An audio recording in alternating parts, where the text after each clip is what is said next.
What's going on, everyone? My name is Cynic, and today I'm going to be giving all of you guys a simple, straightforward, easy to understand guide on how to complete the super Easter egg boss fight inside of Infinite Warfare Zombies. Now, very quickly, this is completely separate from completing the main Easter egg from Beast from Beyond, so in case you guys haven't completed that yet and don't know exactly what to do, there's a card in the top right hand corner that will take you to a full-on, in-depth guide on how to complete the main Easter egg itself. So I strongly encourage you to check that video out before you look into this one, as this one is strictly on the super Easter egg itself. But anyways, let's move forward. So after you guys have completed the main Easter egg, you'll then be thrown into the Afterlife Arcade. And once in the Afterlife Arcade, you guys have two options. You can either opt out of the super Easter egg and just go back into the map and then activate Director's Cut in case you guys haven't activated already. And you can do this by walking up to the door that has a timer on it, and everyone that's in your game holds square on that door, and then you'll be teleported back into the map. Or you can utilize the 5 minutes prepping yourself for the super Easter egg itself. Now, if you and your team decide to press forward with the super Easter egg, I recommend that you guys all equip candles and everyone has a mauler. We'll go more in depth as to why, but the candles are super important and are an absolute must. Now, as far as the mauler goes,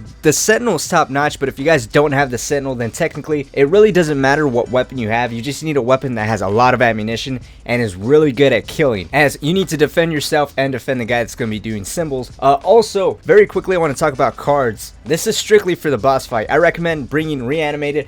Everyone bring Rising Phoenix and Raining Bullets. These three, everyone should run. Obviously, Reanimated doesn't need any form of explanation. Rising Phoenix should not be used unless 2 or more people are down at one time, and Raining Bullets comes in handy during the last couple steps. And again, we'll get a little more into it whenever they're useful.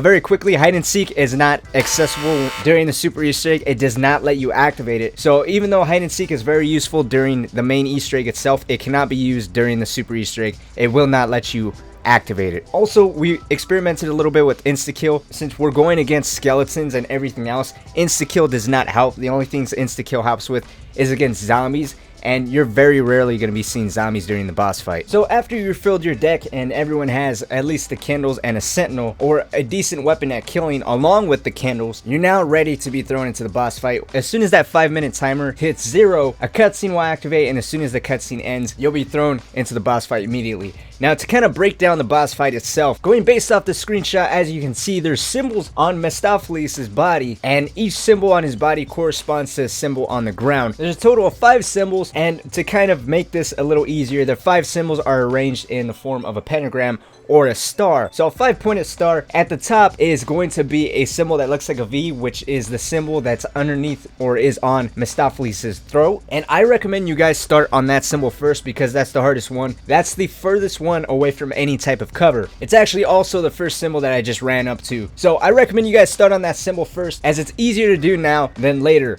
But what you have to do is have someone walk up to that symbol, hold square, and now they have to stay inside of that symbol. There's going to be an outside ring that'll be glowing orange, and basically the entire circle has to be highlighted orange. Once the circle is highlighted orange, there will be souls coming out of the ground, and now you have to entangle these souls and shoot them at Mephistopheles. Once you shot enough souls at Mephistopheles, that symbol that you just completed on the ground that all the souls rose from will now be highlighted on his body, and now you have to pull out your weapon and shoot that symbol on his body. This is where the Sentinel comes in handy, but the Sentinel also comes in handy during another step. But whoever has Sentinels really need to focus on shooting the symbols. That higher fire rate and that extra amount of pellets seem to really make a difference. After completing that first symbol, you now have 4 more symbols to go. But now that you guys more or less know exactly what to do in order to complete this Easter egg, I'll give you guys a few tips on a strategy that we were using.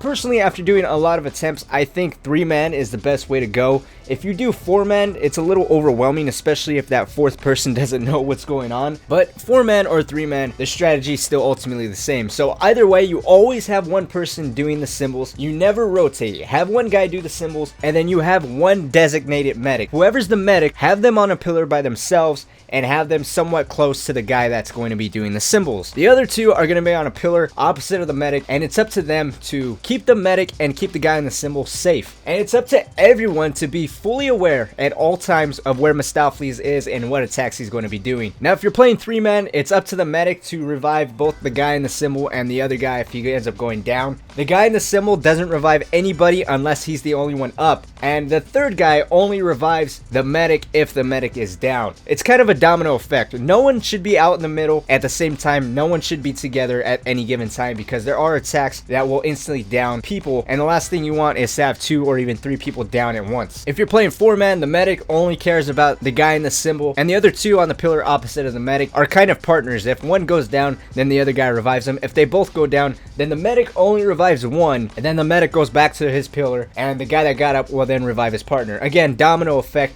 Don't revive more than one person. It's also a good idea for everyone to activate reanimate as soon as they can, except for the guy doing the symbol. He's going to be going down a lot, so reanimated should be at the bottom of his priority list, because that'll just immediately disappear. But now that you have a revive and symbol strategy down, one other thing I want to mention is if 2 people are on one pillar at a time, you guys be on opposite sides of the pillar. Don't be on the same side, because again, if attack goes on, then 2 people are going to go down from one attack. Also, if one guy's not defending one side of the pillar, they're obviously going to be ambushed by skeletons, so be on opposite sides of the pillar. But now let's talk about some of the attacks that Mephistopheles has. From the start, they're fairly easy, but as you progress through the symbols, they'll slowly get harder to avoid and much more powerful. They also seem to vary per game as to how soon you'll see them, but the lighter attacks that you'll be dealing with is a black hole grenade. He'll shoot a black hole in the middle of the map. This is easy to avoid. Just hide behind a pillar or just keep jumping. If you're in the symbol, you're going to be taking all of this. You're going to have a shit ton of downs, but it's for the greater good. You'll be completing the super Easter egg. So the black hole, just keep jumping. That's an easy way to avoid it. He summons skeletons. The candles are perfect for killing skeletons. He fires fireballs,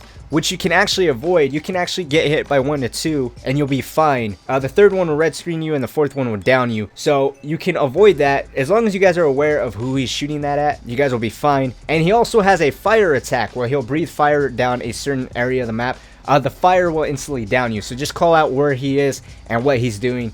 Everyone will be fine. So those are just the lighter attacks, and after doing a little more research of watching other videos of mine, it looks like everything after this, there's really no rhyme or reason to when he gets his attacks. It just seems to be random of when you have to deal with them. But the next attacks he'll get is a ground slam. If you're not behind a pillar, you'll end up going down. He also has another one where he'll summon a meteor, and it looks like there's almost no way to avoid the meteor unless you get super lucky and one of the pillars completely defends you. But more often than not, you're gonna have to completely evacuate the area you're in and go on the other side, which is kind of a big mistake. Like I said, you don't want to pile up with everyone, but the meteor is a tough one. He also has another attack where he'll summon a wall around different angles of the island. If you're on the wall, you immediately go down. If you walk into the wall, you'll also immediately go down, so avoid that. But also a fun fact about the wall, if there's a black hole going on while the wall is active, the black hole won't affect you, and skeletons will normally be stuck on the wall as well. But it's still ideal for everyone to try to keep themselves safe and be up and alive while that wall is active.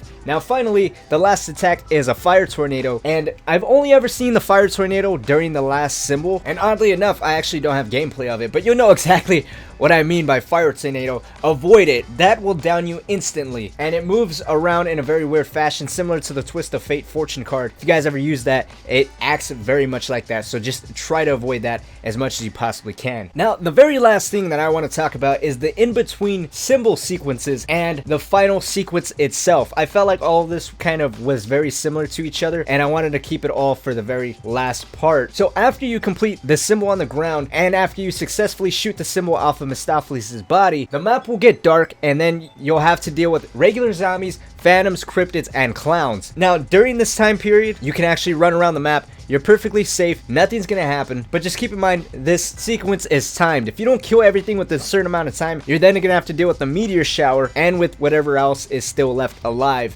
at the same exact time. So just kill everything. Once you kill everything, the meteor shower will happen. This happens every single time like clockwork, so after the map is no longer dark, there's going to be a meteor shower every single time. So get behind a pillar once the map is no longer dark. Now, much like Mephistopheles, these sequences are slowly going to get harder. There's going to be a part where you're going to have to deal with the slasher, and there's also going to be a part where you're going to have to deal with 2 blue rhinos. The blue rhinos are not as tough to kill as the main Easter eggs blue rhinos are, but there's still a little bit of a challenge. But again, when the map is dark, you have all the freedom to run around. So utilize the entire island as much as you can. Remember, the Sentinel is perfect whenever the map gets dark and perfect for shooting Mephistopheles' symbols, while the candles are perfect for taking out the skeletons. That's the best way to get as much as you possibly can out of every piece of ammunition that you have. Now, what I'm getting at is, once you shoot the 5th symbol on Mistopheles' body, there will not be a time where the map gets dark and you have room to breathe. No, now you're on the final step of the super Easter egg and everything is gonna get 10 times harder. This is the hardest step of the entire fight. Now, everything will spawn in, there's gonna be no spawn delay whatsoever,